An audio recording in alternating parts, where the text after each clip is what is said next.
Und herzlich willkommen zu einem Filmschnack im Rahmen der 62. Nordischen Filmtage. Heute geht es um einen schwedischen Spielfilm, Are We Lost Forever, der die Geschichte einer sehr schmerzvollen Trennung zweier junger Männer erzählt. Und ich freue mich sehr, dass der Regisseur und Drehbuchautor David Färdmar mein Gast ist. Varmt välkommen, David. Fint att du är här. Dankeschön. Thank you so much for having me. Your film is about a very painful breakup between two guys, Hampus and Adrian. And we watch all these different phases of grief, of loss and separation, and we share these very, very strong feelings of the two guys. And of course, I would like to ask you, is this a personal experience, a biographical story? That's always a tricky question to answer. I would say that, I mean, the start of it, my idea of the film actually came like around 7-8 years ago. And I just like kind of had this idea one morning, I think, and just wrote down on a little post-it note on in my kitchen where I always have like post-it and a pen so I can write down ideas. And I just wrote like the opening scene, a couple in a bed, and one of them is saying, "There is no more we," or like, "We're gonna break up. I want to break up with you." And then I wrote, "What happens next?" with a question mark.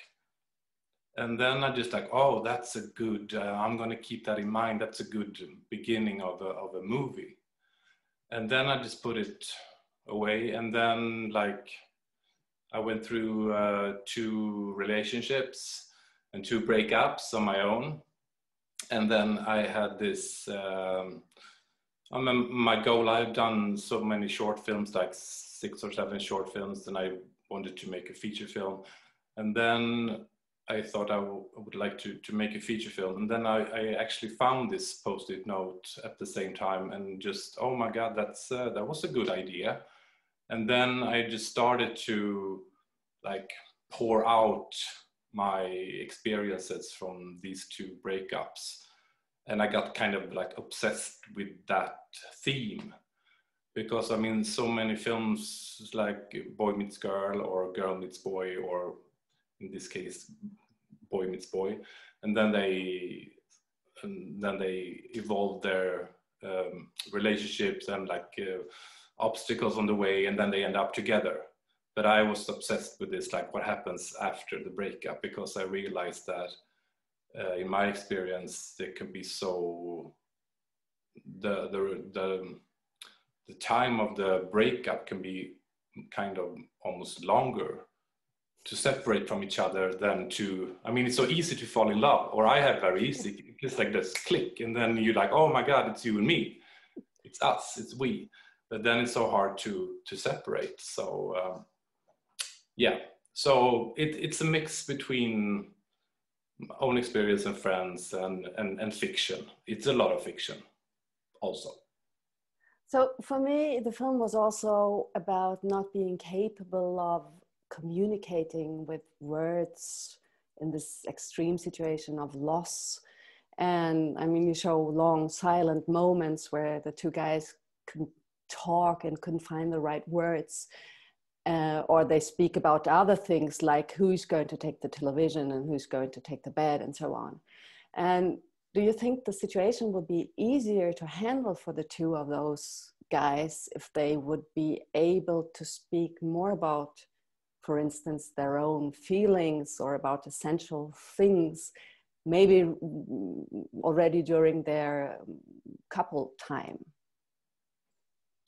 Yeah, I think, I mean, they, especially like Hampus, that guy, I mean, he has hard time to express what he's feeling, and he's kind of, during the relationship, they've been like together for like around 3 years or more, and I mean, Adrian is kind of being like with words, putting him down, making him feel unconscious, not unconscious, unsure of himself, and so he doesn't have the guts to speak up. So he gets more quiet and quiet during the years, and Adrian is really in charge in their relationship. So they don't talk too much about the feelings, obviously, and it's because, yeah, Hampus is kind of a little bit afraid of Adrian, and Adrian is very how do you say, dominant. Dominant, yeah. But doesn't really, I mean, he doesn't do it kind of on purpose. He's just like, he really has a strong opinions, and I don't think Adrian sees how his words affects Hampus more and more, and he gets like smaller and smaller and smaller and smaller, Hampus. But for me, Adrian is very insecure as well, but he doesn't show it in the same time. But for me, he's also full of fear and of shame and everything. Yeah, that's true. Yeah, he has a very, what do you say, like shield kind of. He's very introvert, and I mean, as Hampus says in one scene, maybe you should go and talk to someone, your sister or your friend or just someone. And Adrian just like really hurt him, because he knows that he doesn't share his feelings with anyone. He just keeps them inside, and that's not a good thing. So what connects the two guys, Adrian and Hampus, and what divides them? I mean, I think they met, like you also see, are people going to see this before or after the film? May I? They are going to see it after the film, so you can spoil a little bit, not too much maybe.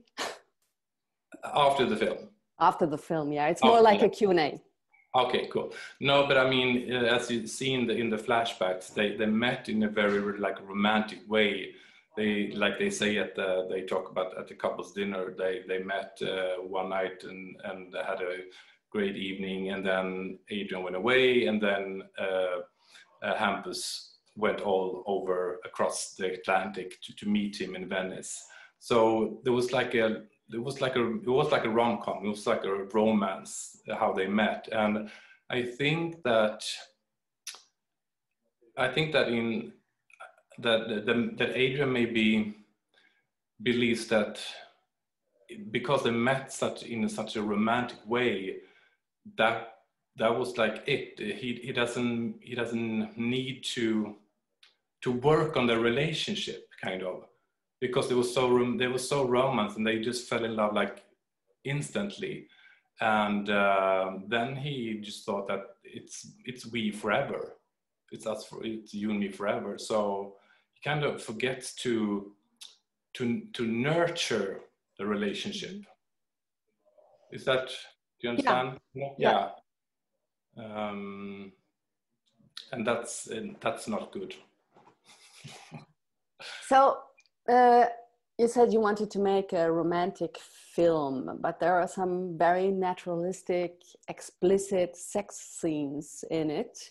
And I got the feeling it's, of course, you want to tell us something about the emotional layer of the characters with it as well, or what is your intention? Yeah, I mean, what I call the scenes with sexual, how do you say, handling story, sexual story in it. You really get to like know Adrian's character more through those scenes which involves the sex parts, because he's struggling kind of with his, also he doesn't want to get like too intimate, and he wants to be in charge, so he wants to always be the top. And that has so I wanted to show that as a depth in his character with the sexual parts of the film, which I mean, there's like these scenes with sex, but there's, I mean, it's the dialogue and all in that surrounding of the scenes with sex that also is a big part of his the depth of the characters. And so it's not, I mean, I don't like, I mean, when I did this film, I really wanted to make like, I wanted to have scenes with sex in it, but I didn't want to have just like, oh, now we show that they are having sex. It has to be in the story and progress in the story. And I hope I hope I succeed a little bit with that. You definitely did. The film has been screened successfully in Sweden this fall and has been showed on several festivals. And I even heard people declare Hampus and Adrian to be the love couple of the year. So you definitely were successful. Tell us a little bit about the reactions of the people that saw the movie. Oh, it's been really overwhelming. I mean, we had the premiere at the Gothenburg Film Festival in January, pre-corona. And it was nerve-wracking. I was so nervous. That night before the premiere screening in Gothenburg, I mean, it was a nightmare because I was so nervous because we didn't have any like preview screenings. And I mean, it was a very close amount of people who have seen the film before, because I really wanted to, like, this was my feature film debut, and it's also like a really independent film. We don't have any big budget from the Swedish Film Institute and stuff like that. So we were a close team that wanted to make our movie. So we didn't show it to too many. So I was like really afraid, and it's also like kind of personal.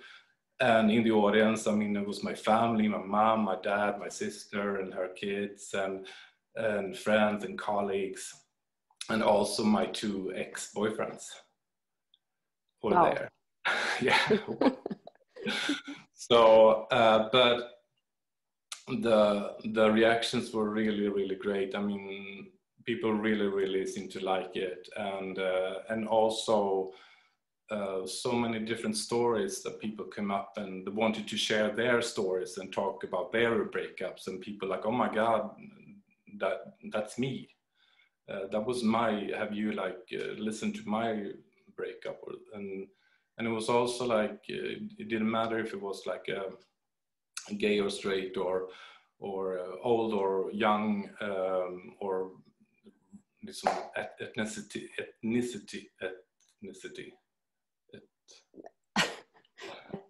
I don't know. No. So it was so many different people who came up and said, oh my God, that's me, that could relate to the story. So I really felt that was like very universal. And that was kind of my goal, but I had no idea that I was gonna like make that goal. But so that was really great. Yeah. So I know you're not only a director and writer and producer, but also a casting director. And could you tell us a little bit about the cast? How did you find the actors and how did you work with them? Well, the main guys, Björn and Jonathan, I met them through castings. I think it was like 8 years ago. I did the casting for the film called Kärning and Sorry, Shed No Tears, that actually I think won in Nordic Film Days a couple of years ago. I think the actor Adam Lundgren were at the festival and collected some award for, yeah. And so I did the casting for that film, and then that's when I met both of them, and actually Jonathan, he plays Johnny in that film. Oh. And then I casted him in another TV series called The Fat and the Angry, Ettor och Nollor by Johan Renck.